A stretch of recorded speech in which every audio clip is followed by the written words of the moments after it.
Welcome friends, this is our 13th video of the course.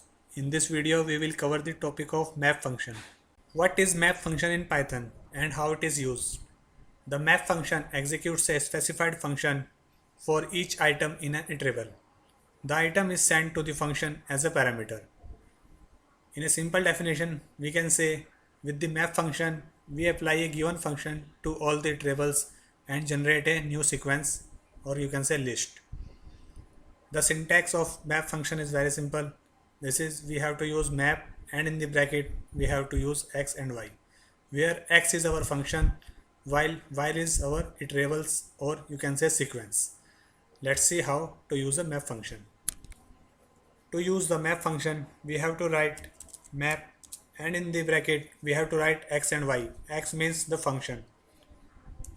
To use a function I am using lambda here. You can learn about lambda in other videos. This is how we use a lambda function. It means whenever we pass a value to x, then 1 will be added to the value of x. The second argument is y, means a sequence. To pass a sequence, I am passing a list here which contains 5 numbers 1 to 5. So this is the syntax of a map function. If I run this, then this is the output now, but this output is not understandable by the human. To understand this, we have to pass this output in a list. As you can see, this is our desired output. What has happened during map function? The map function has taken value 1 with the help of this lambda function, and 1 is added to this 1 means 2. Similarly, the map goes to 2 and 1 is also added to 2 and the output is 3. Now again the map function goes to 3 and 1 is added to 3 means 4, and so on. So this is how we use the map function.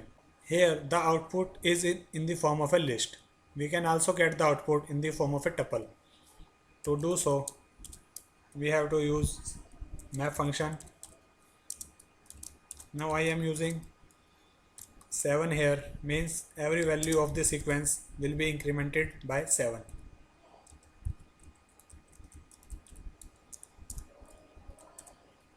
To get the result in the form of a tuple, we have to write tuple here.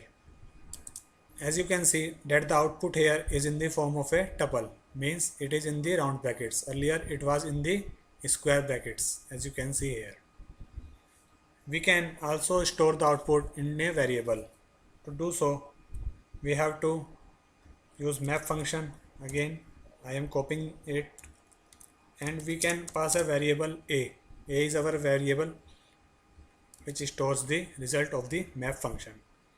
Now if you want to see the result of a, then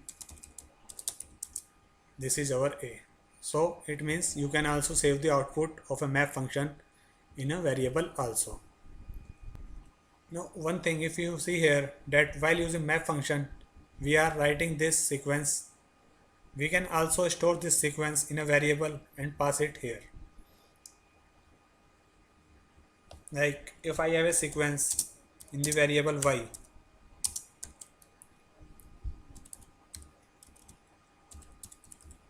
this is our sequence which is stored in the variable y.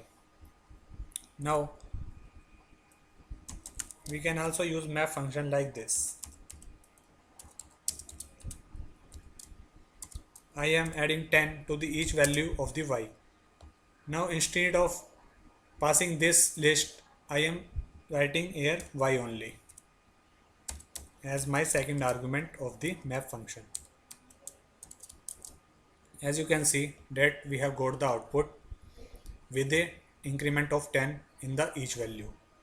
We can also save this to the variable b, and if we print variable b, then you can see this is the output using map function. Here we have used the second argument y, which is already defined. Now as we defined y here, we can also define x also. To do so, first of all we have to write our value of x.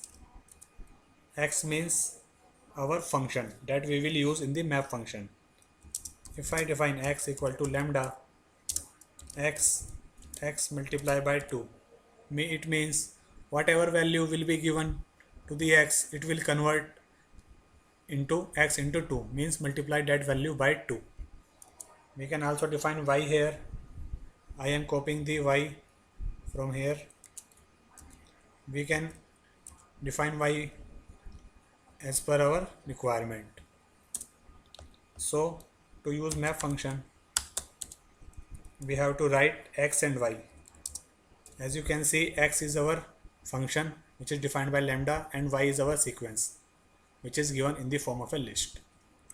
Now to get the output, we have to write list here because we need the output in the form of a list, and we are saving the output in the variable c. Now if you see variable c, then this is the output. All the values of y has been multiplied by 2 using map function. So this is the use of map function. Let's see one more example that is used in the real world data analysis. We have to calculate the length of each word given in the list. Suppose we have a list L where some strings are given like this. I am passing some random strings here.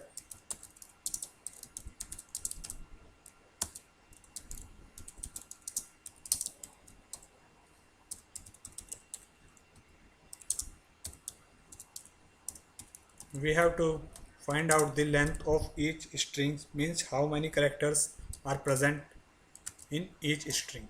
So this is our list named L.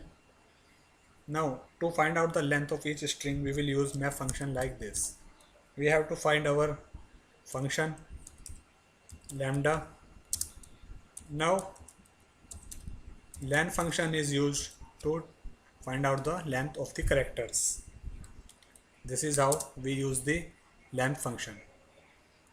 Means whatever will be given to a, it will find out the length of a.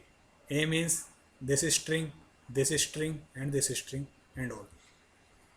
And our second argument is y. Y means sequence. I am passing this sequence, means L, which is in the form of a list here. And we will get the output in the form of list. So I am writing list here. And we will save this output to the variable length. Now if I print length, then you can see that it is showing the length of each string, that how many characters are present in that a string. In this first string 14 characters are present, in second 34, in third 6 and 5. If we count Japan 1, 2, 3, 4, 5, means these are the number of characters present in a string. So this is how we can use the map function in real world data analysis problems. More advanced features of map function will be covered in another playlist of the course, which is Advanced Data Analysis with Python. Friends, if you like the videos of our course, then please subscribe to our channel and also share the playlist of this course with your friends who want to learn data analysis with Python.